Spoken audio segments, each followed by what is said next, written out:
ഈ വീഡിയോയിൽ വളരെ ഇമ്പോർട്ടൻ്റ് ആയിട്ടുള്ള കുറച്ച് വിഷയങ്ങളാണ്. ഇതിനകത്ത് പ്രധാനമായിട്ടും ഈ അദാനിയുടെ ഷെയർ വിറ്റതുമായിട്ട് ബന്ധപ്പെട്ട് കേരളത്തിനുള്ളിൽ ഭയങ്കര ചർച്ച നടക്കുന്നുണ്ട്. കേരളം എന്ന് മാത്രമല്ല, ഇന്ത്യയെ തന്നെ ഒരു ഇൻവെസ്റ്റ്മെൻറ്റ് ഫ്രണ്ട്ലി അല്ലാത്ത രാജ്യമായിട്ട് ചിത്രീകരിക്കും ഈ വിഷയം ഇങ്ങനെ ചർച്ച ചെയ്ത് കഴിഞ്ഞാൽ. പുതുതായിട്ട് ഒരു സർക്കാരാണ് കേരളത്തിലുണ്ടായിരിക്കുന്നത്. ഈ അദാനിയുടെ സ്റ്റേക്ക് വിൽക്കുക എന്നുള്ളത് അത് കുറച്ച് മാസങ്ങളായിട്ട് നടന്നുകൊണ്ടിരിക്കുന്ന ഒരു പ്രോസസ്സാണ്. ഇതുമായിട്ട് ബന്ധപ്പെട്ട് അദാനി കേരള ഗവൺമെൻറ്റിനെ അറിയിച്ചിട്ടുണ്ടോ ഇല്ലയോ എന്നുള്ളത് ഒരു സൈഡിൽ നിൽക്കട്ടെ. പക്ഷേ ഇതിൻ്റെ അഡ്വാൻറ്റേജസ് അതേപോലെ ഡിസഡ്വാൻറ്റേജസ് ഇതാണ് നമ്മളിവിടെ മെയിനായിട്ട് നോക്കേണ്ടത്. കാരണം എന്താണ്, ഇവിടെ ഒരു മകൻ വീട്ടുകാരെ അറിയിക്കാതെ, അതായത് മകനോ മകളോ വീട്ടുകാരെ അറിയിക്കാതെ ഒരു വിവാഹം കഴിച്ചു. അപ്പം വീട്ടുകാർ കുറച്ച് നാളൊക്കെ ഇങ്ങനെ പിണങ്ങിയൊക്കെ ഇരിക്കും. പിന്നീട് സ്വാഭാവികമായിട്ടും അവർ കുടുംബത്തോടൊപ്പം ചേരുന്നത് തന്നെയാണ് പതിവ്. ഇങ്ങനെയാണ് പൊതുവിൽ മെജോറിറ്റി കുടുംബങ്ങളിൽ ഇങ്ങനത്തെ വിവാഹങ്ങളിലൊക്കെ നടക്കുന്ന പരിപാടി ഇങ്ങനെയാണ്. അത്ര ലളിതമാണ് കാര്യങ്ങൾ. ഇതാണ് മനസ്സിലാക്കേണ്ടത്. അപ്പോൾ അതിൻ്റെ അർത്ഥം എല്ലാവരും പോയിട്ട് വീട്ടുകാരെ അറിയിക്കാതെ വിവാഹം കഴിക്കണം എന്നല്ല പറഞ്ഞു വരുന്നത്. ഇപ്പം ഇതിനകത്ത് ഇത് രാഷ്ട്രീയമാണല്ലോ. ഒരു പൊളിറ്റീഷ്യൻ എന്ന് പറയുമ്പോഴത്തേക്കും അവർക്കുണ്ടാകേണ്ട ചില ഡിസിപ്ലിൻ ഉണ്ട്. ആ ഡിസിപ്ലിൻ എന്ന് പറഞ്ഞാൽ വ്യക്തിപരമായി കാര്യങ്ങളെ കണക്കാക്കാതിരിക്കുക. കാരണം അവരിയ്ക്കുന്ന പൊസിഷൻ എന്ന് പറഞ്ഞാൽ പൊതുജനങ്ങളെ സേവിക്കുന്ന പൊസിഷനിലാണ് അവരുള്ളത്. അപ്പോൾ പൊതുജനങ്ങൾക്ക് നല്ലതാണെന്നുണ്ടെങ്കിൽ അത് കണ്ണടച്ച് വിടുക, പൊതുജനങ്ങൾക്ക് മോശമാണെന്നുണ്ടെങ്കിൽ അതിനെ എതിർക്കുക. ഇതാണ് ചെയ്യേണ്ടത്. ഇപ്പോൾ ഇവിടെ MSC പോലത്തെ ഒരു കമ്പനിക്കാണ് അദാനി സ്റ്റേക്ക് വിറ്റിരിക്കുന്നത്. അതിലൂടെ ഇപ്പോൾ ഇവിടെ വിഴിഞ്ഞം പോർട്ടിൻ്റെ ഡയറക്ടർ ബോർഡിൽ MSCയുടെ ബോർഡ് ഓഫ് ഡയറക്ടേഴ്സും വരും. അതാണ് ഇതിനകത്തുള്ള ഒരു പോയിന്റ്. അപ്പോൾ അതുകൊണ്ട് ഇനി വിഴിഞ്ഞം പോർട്ടുമായിട്ട് ബന്ധപ്പെട്ട് ഏതെങ്കിലും തരത്തിലുള്ള ഡിസിഷൻ എടുക്കുന്ന സമയത്ത് MSC എന്ന് പറഞ്ഞ കമ്പനിയോട് കൂടി ചോദിച്ചിട്ട് മാത്രമേ ഇനി കാര്യങ്ങൾ മുന്നോട്ട് നീക്കാൻ പറ്റൂ. നമ്പർ 1. അത് MSC എന്ന് പറഞ്ഞ കമ്പനിക്ക് മാത്രമല്ല, അല്ലെങ്കിൽ ഒരു കോർപ്പറേറ്റ് കമ്പനിയുടെ ഡയറക്ടർ ബോർഡിൽ ആരൊക്കെ ഉണ്ടോ അവരോടൊക്കെ ചോദിച്ചിട്ട് മാത്രമേ കാര്യങ്ങൾ മുന്നോട്ട് നീക്കാൻ പറ്റൂ. അതിൻ്റെ പേരാണ് ബോർഡ് മീറ്റിംഗ്, ബോർഡ് റെസൊല്യൂഷൻ എന്നൊക്കെ പറയുന്നത്. ബോർഡ് മീറ്റിംഗ് നടത്തുമ്പോൾ അവരുടെ പ്രതിനിധികൾ വന്ന് പങ്കെടുക്കും. ഇനി അഥവാ പങ്കെടുക്കുന്നില്ല എന്നുണ്ടെങ്കിൽ നമ്മൾ നടത്തുന്ന മീറ്റിങ്ങിൻ്റെ മെനുട്സ് അവർക്ക് അയച്ചു കൊടുക്കും. ആ മെനുട്സ് വായിച്ചിട്ട് അതിലെന്തെങ്കിലും ഡിഫറൻസ് ഓഫ് ഒപ്പീനിയൻ ഉണ്ടെങ്കിൽ അവർ അത് ഉത്തരവാദിത്തപ്പെട്ട ആൾക്കാരെ അറിയിക്കും. അത് എല്ലാ കമ്പനികളിലും നടക്കുന്ന കീഴ്വഴക്കങ്ങളാണ്. ഇനിയിപ്പോൾ ഇതിനകത്ത് ഉണ്ടാകുന്ന ബെനിഫിറ്റ്സ് എന്താണ്? ഇപ്പോൾ ഇതിനകത്ത് ഫ്രഷ് ഇൻവെസ്റ്റ്മെൻറ്റ് വരികയാണ്. ഇന്ത്യക്കുള്ളിൽ വരികയാണ് fresh investment, foreign direct investment ആണ്. ആ ഫണ്ട് തികച്ചും വിഴിഞ്ഞത്തിൻ്റെ ഷെയറിലേക്കാണ് വരുന്നത്. അപ്പോൾ ആ ഫണ്ട് തികച്ചും വിഴിഞ്ഞത്തിൻ്റെ എക്സ്പാൻഷനും വിഴിഞ്ഞത്തിൻ്റെ മറ്റുള്ള കാര്യങ്ങൾക്ക് വേണ്ടിയിട്ടും പോർട്ട് ഡെവലപ്മെൻറ്റിന് വേണ്ടിയിട്ടൊക്കെ ഉപയോഗിക്കാം. അല്ലാതെ വിഴിഞ്ഞം പോർട്ട് പ്രോജക്റ്റിൻ്റെ പേരിൽ സ്റ്റേക്ക് വാങ്ങിച്ച് അദാനിക്ക് ആ പൈസ വകമാറ്റി ചെലവഴിക്കാൻ കഴിയില്ല. അതാദ്യം മനസ്സിലാക്കിക്കോണം. അപ്പോൾ ഈ പണം, ഈ ഇൻവെസ്റ്റ്മെൻറ്റിലൂടെ വരുന്ന പണം വിഴിഞ്ഞം പോർട്ടിന് വേണ്ടിയിട്ടായിരിക്കും ഇവിടെ സ്പെൻഡ് ചെയ്യാൻ പോകുന്നത്. വിഴിഞ്ഞം പോർട്ടിൻ്റെ എക്സ്പാൻഷൻ വർക്കാണെന്നുണ്ടെങ്കിൽ ഇനിയും ഒരുപാട് മുന്നോട്ട് പോകേണ്ടതുണ്ട്. വിഴിഞ്ഞം അന്താരാഷ്ട്ര തലത്തിൽ വലിയ തുറമുഖമാകണം, ബിസിയസ്റ്റ് തുറമുഖമാകണം. തൊട്ടടുത്ത് പ്രവർത്തിക്കുന്ന കൊളംബോയെക്കാളും അതേപോലെ സിംഗപ്പൂരിനേക്കാളും എന്തിനു ഭേദം ദുബായേക്കാളും അത്രത്തോളം കോമ്പറ്റീറ്റീവ്നെസ് ഉള്ളൊരു പോർട്ടായിട്ട് മാറണമെന്ന് നമുക്കെല്ലാവർക്കും ആഗ്രഹമുണ്ട്.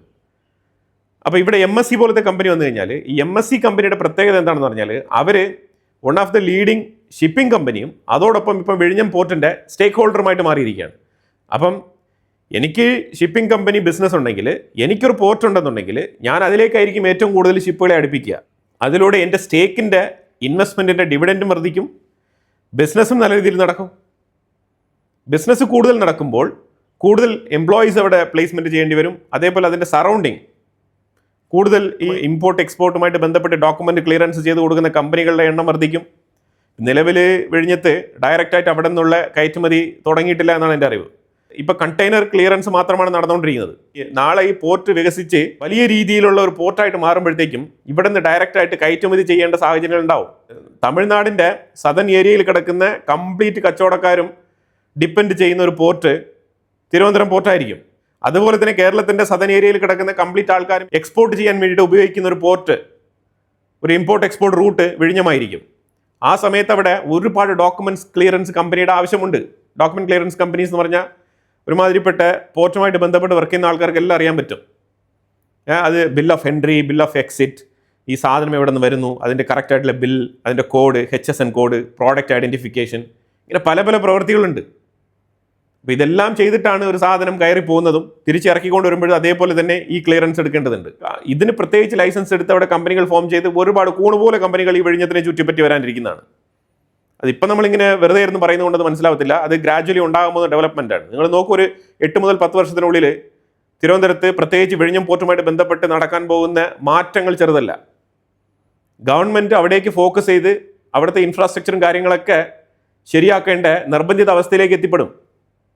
കാരണം ഒരു പോർട്ട് എന്ന് പറഞ്ഞാൽ നിസ്സാരപ്പെട്ട കാര്യമല്ല.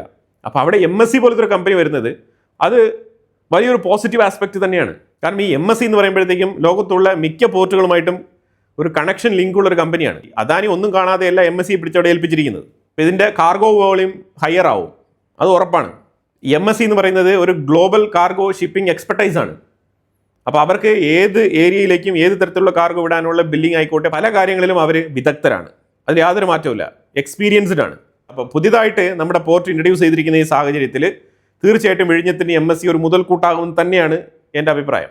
പിന്നെ ഇനി അഥവാ ഫ്യൂച്ചറിൽ ഏതെങ്കിലും തരത്തിൽ ഫൈനാൻഷ്യൽ റിസ്ക് വരുന്നെങ്കിൽ അത് ഈക്വലി ഷെയർ ചെയ്യപ്പെടും. ഇതിനു മുമ്പാണെങ്കിൽ കേരള ഗവൺമെൻറ്റും അദാനിയും കൂടി ഒരുമിച്ച് സഹിക്കണം. ഇപ്പോഴാണെങ്കിൽ ഒരാളും കൂടിയുണ്ട്, MSC കമ്പനി, അവരും കൂടെ സഹിക്കും. അതുപോലെ ലാഭം വന്നാൽ അദാനിയുടെ ഡിവിഡൻഡിന്റെ ലാഭത്തിൽ നിന്നാണ് MSCക്ക് ലാഭം പോകുന്നത്. അല്ലാതെ അദാനിക്കും കേരളത്തിനും തമ്മിൽ ഒരു എഗ്രിമെൻ്റ് ഉണ്ട്, പ്രൈമറി എഗ്രിമെൻറ്റ്. അതുമായിട്ട് ബന്ധപ്പെട്ട് വർഷങ്ങളെടുത്തിട്ടാണ് കേരളത്തിന് ഇത് പ്രോഫിറ്റ് ആവാൻ പോകുന്നത്. ആ രീതിയിലാണ് ഇവർ കരാർ വെച്ചിരിക്കുന്നത്. ഗൗതം അദാനി കേരള സന്ദർശിക്കുന്ന സമയത്ത് ഭരണകക്ഷിയുടെ നേതാവിനെയും പ്രതിപക്ഷ നേതാവിനെയും കണ്ടിട്ട് തന്നെയാണ് ഇത് ടെൻഡർ ഇല്ലാതെ അദാനി ഇതെടുത്ത് നടത്തുന്നത്. അത് ആരും എടുക്കാൻ തയ്യാറാവാത്ത സാഹചര്യത്തിൽ അദാനി മാത്രമേ ഉള്ളൂ എന്നുള്ള തരത്തിൽ ധരിപ്പിച്ചുകൊണ്ട് ഈ കോൺട്രാക്ട് അദാനിക്ക് കൊടുക്കുകയാണ് ചെയ്തത്. അന്നൊന്നും ഇല്ലാത്ത തരത്തിലുള്ള വീറും വാശിയും ഇന്ന് കാണിക്കേണ്ട ആവശ്യമൊന്നുമില്ല. ശരിക്കും പറഞ്ഞാൽ ഇവിടെ അനാവശ്യമായിട്ട് സമയം കളയുകയും അതുപോലെ അദാനി ഞങ്ങളോട് ചോദിച്ചില്ല, ഇതൊന്നും റീസണേ അല്ല. ഈ റീസണൊന്നും പോയിട്ട് കോടതി പറയാൻ പറ്റില്ല. കോടതിയിൽ ഈ കേസ് പറയാൻ പോയി കഴിഞ്ഞാൽ സംഭവിക്കാൻ പോകുന്നത് MSC കമ്പനി ഇറങ്ങും രംഗത്ത്. MSC കമ്പനി ഇറങ്ങി ഇന്ത്യയുടെ കോടതിയിൽ ഒരു കേസ് ഫയൽ ചെയ്യാൻ ഇറങ്ങിക്കഴിഞ്ഞാലുണ്ടല്ലോ, അത് ഇന്ത്യക്ക് ഉണ്ടാക്കുന്ന നാണക്കേട് ചെറുതല്ല. ഇൻവെസ്റ്റ്മെൻറ്റ് ചെയ്യാൻ വരുന്നവന്മാർ ആരെങ്കിലും പിന്നെ വരുമോ ഇങ്ങോട്ട്? ഇത്തരത്തിൽ ഏതെങ്കിലും ഒരു ബിസിനസ് ചെയ്യാൻ വരുന്ന ആൾക്കാരെ നിരുത്സാഹപ്പെടുത്തുന്ന പ്രവർത്തികളാണ് പണ്ട് മുതലേ ഇവിടെ നടന്നുകൊണ്ടിരിക്കുന്നത്. ഈ കേരള ഗവൺമെൻറ്റിനോടോ അല്ലെങ്കിൽ ഇപ്പോഴേ നിലവിലുള്ള നേതാക്കളോടോ ചോദിച്ചിട്ടാണ് ഇപ്പോൾ അദാനി ഇത് ചെയ്തതെന്ന് വെച്ചോ, എന്താണ് സംഭവിക്കാൻ പോകുന്നത്? ഈ KMRL എന്ന് പറഞ്ഞ കമ്പനിയിൽ നിന്നും ഈ കരിമണൽ കർത്താവിൻ്റെ കയ്യിൽ നിന്നും PV, KK, UC, RC എന്നൊക്കെ പറഞ്ഞുകൊണ്ട് അക്ഷരങ്ങൾ കുറിച്ച് വെച്ചിട്ട് അതിലൂടെ പണം കൈപ്പറ്റിക്കൊണ്ടിരുന്ന ആൾക്കാരാണ് ഇവർ. ഈ നാടിൻ്റെ ധാതു സമ്പത്തിനെ മൊത്തത്തിൽ കൊള്ളയടിച്ചുകൊണ്ട് പോയാലും ഇവർക്ക് കുഴപ്പമൊന്നുമില്ല എന്ന് പറഞ്ഞിട്ട് പൈസ വാങ്ങിച്ച് കീശയിൽ ഇട്ടുകൊണ്ട് നടക്കുന്ന ഇവരാണ്. ഇവരോട് ചോദിക്കാതെ അദാനി ഷെയർ വിറ്റു എന്ന് പറഞ്ഞിട്ട് ഇത്തരത്തിൽ വലിയ രീതിയിൽ വാർത്തയാക്കുന്നത്. ഇതിലൊന്നും ഒരു കാര്യമില്ല. പൊതുജനങ്ങളെ വിഡ്ഢിയാക്കുന്ന പരിപാടികളാണ് ഇവർ ചെയ്യുന്നത്. ഇതിന് വേണ്ടിയിട്ട് ഇനി സമയം മെനക്കെടുത്തി ഇനി ഇത് നിയമസഭയിലും കൊണ്ട് അവതരിപ്പിച്ച് അവിടെയും സമയം മെനക്കെടുത്തു. പക്ഷേ ഇതിനകത്ത് ഒരു കാര്യമില്ല. ഇവർക്ക് ആർക്കും തന്നെ ഒന്നും ചെയ്യാൻ പറ്റാത്തൊരു വിഷയമാണിത്. ലീഗലി ഇന്ത്യൻ കമ്പനിയിൽ നിന്നും ഷെയർ വാങ്ങിച്ച കമ്പനി MSC കോടതിയിൽ പോയി കഴിഞ്ഞാൽ ഇവരൊക്കെ എവിടെ പോയി നിൽക്കും? എന്ത് മറുപടിയാണ് ഇവർക്ക് പറയാനുള്ളത്? ഒന്നും പറയാനില്ല. ഇത് ശരിക്കും പറഞ്ഞൊരു സൗന്ദര്യപ്പിണക്കം, അത്തരത്തിലേ ഉള്ളൂ കാര്യം. അദാനി ഒന്നുകൂടി ഇവരെയൊക്കെ പോയി കാണേണ്ട രീതിയിൽ കണ്ടു കഴിഞ്ഞാൽ ഇവരെല്ലാം തന്നെ വളരെ വ്യക്തമായിട്ട് ഈ വിഷയം തന്നെ നൈസായിട്ട് അങ്ങ് മറക്കും, മുക്കും. എല്ലാവരെയും ചേർത്ത് തന്നെയാണ് പറയുന്നത്. ഇന്ന സ്പെസിഫിക് പൊളിറ്റിക്കൽ പാർട്ടി എന്നല്ല ഞാൻ പറയുന്നത്, എല്ലാവരെയും ചേർത്താണ് പറയുന്നത്. ഇന്ന് ഭരിക്കുന്നവരായിക്കോട്ടെ, ഇതിനു മുമ്പ് ഭരിച്ചവരായിക്കോട്ടെ, ആരായാലും ശരി തന്നെ. അതായത് ഇപ്പോൾ ഈ ഇലക്ഷൻ കഴിഞ്ഞിട്ട് ഇതുവരെ പെൻഷൻ കൊടുത്തിട്ടില്ല കേട്ടോ, പെൻഷൻ മുടങ്ങി കിടക്കുകയാണ്. ഈ വൈറ്റ് റിപ്പോർട്ടൊക്കെ ഗവൺമെൻറ് പബ്ലിഷ് ചെയ്തു, അതൊക്കെ ശരിയാണ്. റിപ്പോർട്ടൊക്കെ പബ്ലിഷ് ചെയ്തിട്ട് ഇതുവരെ പല മേഖലകൾക്കും പോകേണ്ട പൈസ ഇതുവരെ പോയിട്ടില്ല. ഇനിയിപ്പോൾ നമ്മളിത് സംസാരിച്ച് സമയം കളഞ്ഞിട്ട് എന്ത് കാര്യമാണ്? നമ്മൾ അടുത്ത വിഷയത്തിലേക്ക് പോവാം. ഇന്ത്യയും ജപ്പാനും ചേർന്നിട്ട് യൂണിക്കോൺ, ഈ യൂണിക്കോൺ എന്ന് പറയുന്നത് കപ്പലുകൾക്ക്, പ്രത്യേകിച്ച് വാർഷിപ്പുകൾക്ക്, ഡിസ്ട്രോയർ ഷിപ്പുകൾ പോലത്തെ വാർഷിപ്പുകൾക്ക് അതിൻ്റെ മേളിൽ വെക്കുന്ന റഡാർ സംവിധാനമാണിത്. ഇതെന്തുകൊണ്ടാണ് ഈ സംവിധാനം ഫിക്സ് ചെയ്യുന്നത് പറഞ്ഞാൽ, ഇത് ശരിക്കും ഒരു 4 പർപ്പസാണ് ഇതിന് മെയിനായിട്ടുള്ളത്. മൾട്ടിപ്പിൾ ലെവൽ ഓഫ് കമ്മ്യൂണിക്കേഷൻ, വാർഷിപ്പുകൾ അതായത് ഷിപ്പുകൾ തമ്മിലുള്ള കമ്മ്യൂണിക്കേഷൻ മൾട്ടിപ്പിൾ റേഡിയോ ബാൻഡ് വിത്തിൽ കമ്മ്യൂണിക്കേറ്റ് ചെയ്യാൻ പറ്റും. ലോ ബാൻഡിൽ ചെയ്യാൻ പറ്റും, ഹൈ ബാൻഡിൽ ചെയ്യാൻ പറ്റും. ലോ ബാൻഡിലാണെന്നുണ്ടെങ്കിൽ വളരെ അടുത്ത് നിന്ന് കമ്മ്യൂണിക്കേറ്റ് ചെയ്തത് വരെ വളരെ വ്യക്തമായിട്ട് ഈ യൂണിക്കോൺ എന്ന് പറഞ്ഞ ഈ ഒരു സെൻസറിന് കൃത്യമായിട്ട് കമ്മ്യൂണിക്കേറ്റ് ചെയ്യാൻ സാധിക്കുന്നതാണ്. അതുപോലെ VHF എന്ന് പറഞ്ഞിട്ടുള്ളൊരു ടെക്നോളജി ഇതിൻ്റെ ഉള്ളിലുണ്ട്. വെരി ഹൈ ഫ്രീക്വൻസി, അതും കൃത്യമായിട്ട് ഐഡൻറ്റിഫൈ ചെയ്യാനും അത് ഡീകോഡ് ചെയ്ത് മനസ്സിലാക്കിപ്പിക്കാനും ഇതിന് കഴിവുണ്ട്. അത് short range voice tactical communication, അതാണ് മെയിനായിട്ട് ഇത് പറഞ്ഞു വെക്കുന്നത്. പിന്നെ UHF അൾട്രാ ഹൈ ഫ്രീക്വൻസിയും ഡിറ്റക്റ്റ് ചെയ്യാൻ പറ്റും. അതായത് air to ship, ship to ship, അത് കപ്പലിൽ നിന്നും മറ്റൊരു കപ്പലിലേക്കും, അതേപോലെ വിമാനത്തിൽ നിന്നും കപ്പലിലേക്കും, കപ്പലിൽ നിന്നും വിമാനത്തിലേക്കും, അതേപോലെ കപ്പലിൽ നിന്നും സാറ്റലൈറ്റ് കമ്മ്യൂണിക്കേഷൻ. ഇതാണ് അൾട്രാ ഹൈ ഫ്രീക്വൻസി എന്ന് വിശേഷിപ്പിക്കുന്നത്. ഈ ടെക്നോളജിയും ഇതിനകത്ത് ഇംപ്ലിമെൻറ്റ് ചെയ്തിട്ടുണ്ട്.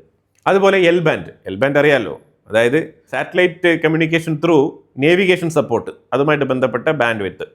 പിന്നെ IFF, ഐഡൻറ്റിഫൈഡ് ഫ്രണ്ട്ലി, അതേപോലെ ഫോസ്, ഫ്രണ്ട്ലി ഷിപ്പ്, തൊട്ടടുത്തുള്ളത്, നമ്മളുടെ തൊട്ടടുത്തുകൂടെ സഞ്ചരിക്കുന്നത്, അല്ലെങ്കിൽ നമ്മളുടെ തൊട്ടടുത്ത് സറൗണ്ടിങ്ങിലുള്ളത് നമ്മളുടെ ഫ്രണ്ടാണോ, അല്ലെങ്കിൽ ഹോസ്റ്റൈൽ എനിമി കപ്പലുകളോ, അല്ലെങ്കിൽ നമ്മളെ നിരീക്ഷിക്കുന്നത് ശത്രുക്കളുടെ ഹെലികോപ്റ്ററോ അല്ലെങ്കിൽ ശത്രുക്കളുടെ വിമാനങ്ങളോ ആണെന്നുണ്ടെങ്കിൽ കൃത്യമായിട്ട് അത് ഐഡൻറ്റിഫൈ ചെയ്യാനും സാധിക്കുന്ന IFF എന്ന് പറഞ്ഞ ടെക്നോളജിയും ഇതിൻ്റെ ഉള്ളിലുണ്ട്. അപ്പോൾ ഇത്തരം സംഗതികൾ അടങ്ങുന്നതാണ് ഒരു സ്ട്രൈക്കർ ബോട്ട് അഥവാ ഒരു ഡിസ്ട്രോയർ ഫ്ലീറ്റിൻ്റെ മുകളിൽ പിടിപ്പിക്കുന്ന യൂണിക്കോൺ എന്ന് പറയുന്ന ഈ ഒരു ആൻറ്റന. അപ്പോൾ ഈ ആൻറ്റന ജപ്പാനും ഇന്ത്യയും കൂടി ഒരുമിച്ച് പ്രൊഡ്യൂസ് ചെയ്യാൻ തീരുമാനിച്ചിട്ടുണ്ട്. ജാപ്പനീസ് ടെക്നോളജി ഇംപ്ലിമെൻറ്റ് ചെയ്തുകൊണ്ട് ഇന്ത്യക്കുള്ളിൽ ഇതിൻ്റെ പ്രവർത്തനം ആരംഭിക്കും. അതിന് ജപ്പാനും ഇന്ത്യയും തമ്മിൽ ധാരണയായിട്ടുണ്ട്. അതുപോലെ ഒരു Japanese private company $12.5 billion worth വരുന്ന ഇൻവെസ്റ്റ്മെൻറ്റ് ഇന്ത്യക്കുള്ളിൽ ചെയ്യാൻ തയ്യാറായിട്ടുണ്ട്. അത് കഴിഞ്ഞിട്ട് സ്പീഡ് 4 എന്ന് പറഞ്ഞിട്ട് ഒരു ഏരിയൽ ഡീകോയ് സിസ്റ്റം ഇന്ത്യ വളരെ കോൺഫിഡൻഷ്യലായിട്ട് ക്രിയേറ്റ് ചെയ്ത് കൊണ്ടുവരുന്ന ഒരു ഡിഫൻസ് മെക്കാനിസമാണ് ഈ ഏരിയൽ ഡീകോയ് സിസ്റ്റം. ഈ ഏരിയൽ ഡീകോയ് സിസ്റ്റം നമ്മൾ ഓൾറെഡി ഓപ്പറേഷൻ സിന്ദൂറിൽ പരീക്ഷണം നടത്തി അത് വിജയകരമായി തന്നെ നമ്മൾ മുന്നോട്ട് കൊണ്ടുപോയിട്ടുണ്ട്. ഇന്ത്യയുടെ വിമാനങ്ങൾ പാകിസ്ഥാൻ ആക്രമിച്ചു എന്ന് പറഞ്ഞ സമയത്തും ഇന്ത്യ കൃത്യമായിട്ട് അതിനുള്ളൊരു ഉത്തരം കൊടുക്കാതെ ഇങ്ങനെ മുന്നോട്ട് പോയത് എന്തുകൊണ്ടാണെന്ന് പറഞ്ഞാൽ ഇന്ത്യ നടത്തിയ ഒരു പരീക്ഷണമായിരുന്നത്. നമ്മളുടെ ഏരിയൽ ഡീകോയ് സിസ്റ്റം വെച്ചിട്ട് നമ്മൾ നടത്തിയ പരീക്ഷണമായിരുന്നത്. അതായത് ഇനിയും ഇന്ത്യയുമായിട്ട് പാകിസ്ഥാനോ അല്ലെങ്കിൽ ചൈനയുമായിട്ട് യുദ്ധം വരുന്നുവെങ്കിൽ ഇതേപോലത്തെ ഡീകോയ് സിസ്റ്റംസ് ഇന്ത്യ വളരെ വിദഗ്ധമായിട്ട് ഇതിനെ ഉപയോഗിക്കും. അതുകൊണ്ടാണ് ഇതുമായിട്ട് ബന്ധപ്പെട്ട് കൂടുതൽ വെളിപ്പെടുത്തലുകൾ നടത്താത്തത്. അപ്പോൾ ഈ ഡീകോയ് സിസ്റ്റം ഇന്ത്യക്കുള്ളിൽ നെക്സ്റ്റ് ലെവലിൽ അതിൻ്റെ പ്രൊഡക്ഷൻ നടന്നുകൊണ്ടിരിക്കുകയാണ്. പ്രധാനമായിട്ടും മിസ്ലീഡിങ് എനിമി സർവൈലൻസ്, അതാണ് ഇതുകൊണ്ട് ഉദ്ദേശിക്കുന്നത്. അവരെ മിസ്ലീഡ് ചെയ്യുക എന്നുള്ളതാണ്. അപ്പോൾ അങ്ങനത്തെ മിസ്ലീഡിങ് ടാക്ടിക്സ് ഇന്ത്യ ഉപയോഗിക്കുന്നുണ്ട്. അതിൻ്റെ ഭാഗമായിട്ടാണ് സ്പീഡ് 4 എന്ന കാറ്റഗറിയിൽ വരുന്ന decoy aerial system India indigenous ആയിട്ട് നിർമ്മിക്കുന്നത്. വരുന്ന ജൂലൈ 10-11 ദിവസങ്ങളിൽ ഇന്ത്യൻ പ്രധാനമന്ത്രി ന്യൂസിലാൻഡ് വിസിറ്റ് ചെയ്യാൻ തീരുമാനം ആയിട്ടുണ്ട്. ന്യൂസിലാൻഡിലേക്ക് പോവുകയാണ്. ന്യൂസിലാൻഡും ഇന്ത്യയും തമ്മിൽ ഇടയ്ക്ക് ഈ സ്റ്റുഡൻസുകളുടെ എമിഗ്രേഷനുമായിട്ടൊക്കെ ബന്ധപ്പെട്ട് ചില വിഷയങ്ങളൊക്കെ ഉണ്ടായതാണ്. അപ്പോൾ എന്തായാലും അതിനെ തുടർന്ന് ആ വിഷയങ്ങളൊക്കെ ഒന്ന് ചർച്ച ചെയ്ത് പരിഹരിച്ച് കാര്യങ്ങളൊക്കെ ഒന്ന് നേരെ ചൊവ്വയാക്കാൻ വേണ്ടിയിട്ട് ന്യൂസിലാൻഡിലേക്ക് ഒരു സന്ദർശനം വളരെ അത്യാവശ്യമാണ്. അപ്പം ആ ഒരു ദൗത്യത്തിലേക്കാണ് ഇനി മുന്നോട്ട് പോകുന്നത്.